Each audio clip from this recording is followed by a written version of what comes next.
Voici un business que les Chinois font au Congo, que le Congolais ne s'intéresse pas. Ils gagnent des millions de dollars. Eux-mêmes, d'autres étrangers, eux-mêmes, ils vont acheter ça dans des usines en Chine. Eux-mêmes, ils vont exporter ça au Congo. Et eux-mêmes, ils vont revendre ça au Congo. Et eux-mêmes, ils vont travailler dans ça au Congo. Et je tenais à vous rappeler, après le business du minerai, c'est le deuxième business le plus lucratif en République démocratique du Congo. Le Congo a entamé des processus de développement, c'est-à-dire qu'ils auront toujours à faire des affaires dans ce business. Et même après 30 ans, 40 ans, et ce qui se passe actuellement au Congo démocratique, ben, tu pourrais toujours te faire beaucoup d'argent. Et pendant ce temps, les Congolais sont dans la musique, dans la politique. Bref, distraction. Juste pour rappel, cette vidéo n'est pas contre les Chinois ou toute autre nationalité résidant en RDC. C'est juste pour interpeller le jeune Congolais dans quel secteur d'investissement où ils peuvent investir et gagner beaucoup d'argent. Avant de continuer, je vous fais découvrir cette jeune artiste congolais basé en Australie qui s'appelle Future Destin. Faites un tour dans sa chaîne YouTube Future Destin qu'on voit sur le fond de votre écran parce que vous devez savoir qu'il y a plein d'artistes congolais dans le monde entier. Et on oublie ceux qui le font en Swahili, qui font quand même du succès au Bateli, Misaka, Bendeli. Il y a RDC. Allez faire un petit tour dans sa chaîne YouTube Future Destin que vous voyez ici. Il y a de nouveaux morceaux. Écrivez-lui, faites-lui des commentaires. Il aurait même voulu faire de featuring avec des artistes du Kinshasa et dans le monde entier. La quincaillerie et la construction est un business qui rapporte de milliers de dollars aux Chinois qui viennent au Congo et même les Chinois qui sont résidents au Congo. Là-bas en Chine, ils achètent dans des usines de fabrication et même ils exportent ça au Congo et même ils ont des boutiques, donc des quincailleries où ils revendent ça. Et même d'autres étrangers, il suffit seulement d'aller en ville, dans la plupart de grandes villes congolaises, même dans de provinces un peu par-ci par-là au Congo, vous allez remarquer ce genre de business de quincaillerie est tenu souvent par des étrangers. Donc bien sûr, je rappelle, je ne suis pas contre les étrangers. Je vous rappelle seulement que la quincaillerie et la construction peuvent vous faire rapporter beaucoup d'argent. C'est vrai, beaucoup de Congolais ne le savaient pas. Moi, je fais juste des recherches sur Google et je suis tombé sur ces affirmations. Bon, ici, je fais le recherche de précision de savoir quel produit qui fait enrichir les Chinois en RDC à part le minerai que les Congolais n'ont pas l'idée. Alors, on va voir le résultat ici.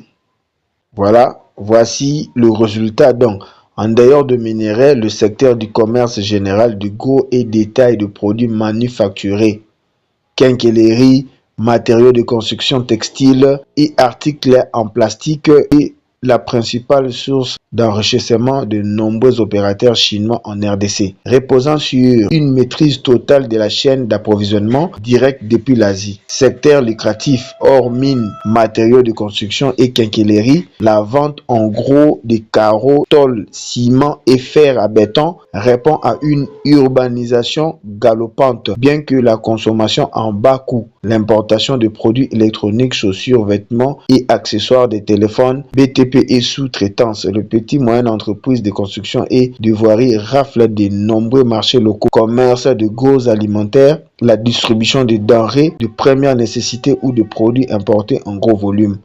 C'est vrai que beaucoup de Congolais ne le savent pas. Après le minerai, le deuxième business qui rapporte beaucoup d'argent au Congo démocratique, c'est dans la construction, en particulier dans la quincaillerie.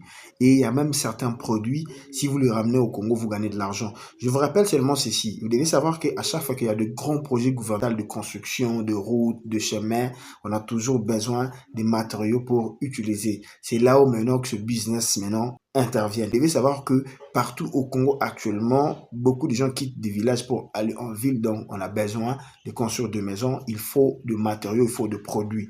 Voilà pourquoi je dis dans la construction, surtout en particulier dans la quincaillerie, vous pouvez gagner beaucoup d'argent et il y a même des produits que si vous en avez, franchement, vous perdez rien. Par exemple, le carreau, quand on fait des constructions de maison, par exemple, il y a des tubes, des câbles électriques et comme ça, plein d'autres produits, donc c'est seulement de l'identifier, mais généralement, dans la quincaillerie, vous pouvez gagner beaucoup d'argent et en général, dans la construction, c'est le deuxième business qui rapporte beaucoup d'argent en République entière du Congo. Alors, le plus grand problème chez les Congolais, c'est quoi en fait? C'est d'imaginer que tu peux faire ce business directement là, maintenant tu gagnes de l'argent. Non, c'est un investissement à faire. Vous devez faire beaucoup de recherches. J'ai vu comment les Nigérians le font. Franchement, ils gagnent beaucoup d'argent. Il faut que je vous rappelle. Hein. Et en même temps, si je tenais à rappeler ceci. Pour produire cette vidéo, moi je fais quand même des recherches. Bon, notre pays est aussi riche, mais du moins, la construction peut vous ramener beaucoup d'argent si vous investissez pour les gens qui recherchent réellement des investissements à faire. Bon, les mal est que nous, Congolais, nous sommes dans la distraction, donc on suit les histoires de la musique, de la politique, pendant que les étrangers prennent contrôle de ce genre de business.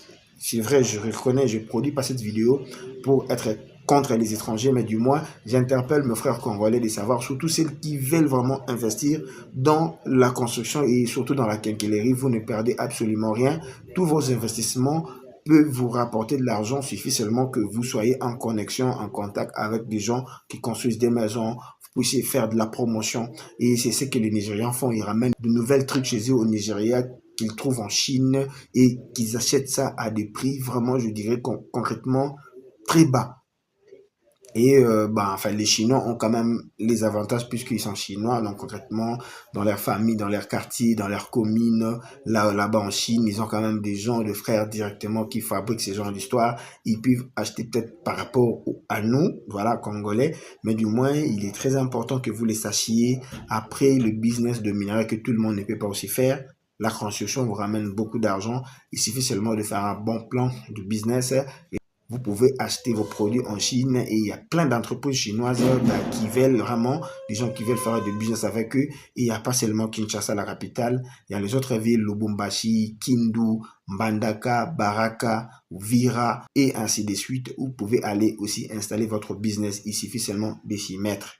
Abonnez-vous pour ne pas rater nos prochaines vidéos. Merci. Juste pour rappel, si vous aurez voulu acheter un véhicule ou soit vous aurez voulu vérifier certaines choses au Japon dans le cadre de business, des affaires, en tout cas, contactez Maswana Group, Christian Maswana depuis le Japon. C'est un Congolais qui vit là-bas. Donc voilà, il a ses représentations à Kinshasa et puis à Lubumbashi. Donc n'hésitez pas d'aller faire un tour. Ça, c'est sa page Facebook, Christian Maswana, Maswana Group depuis le Japon.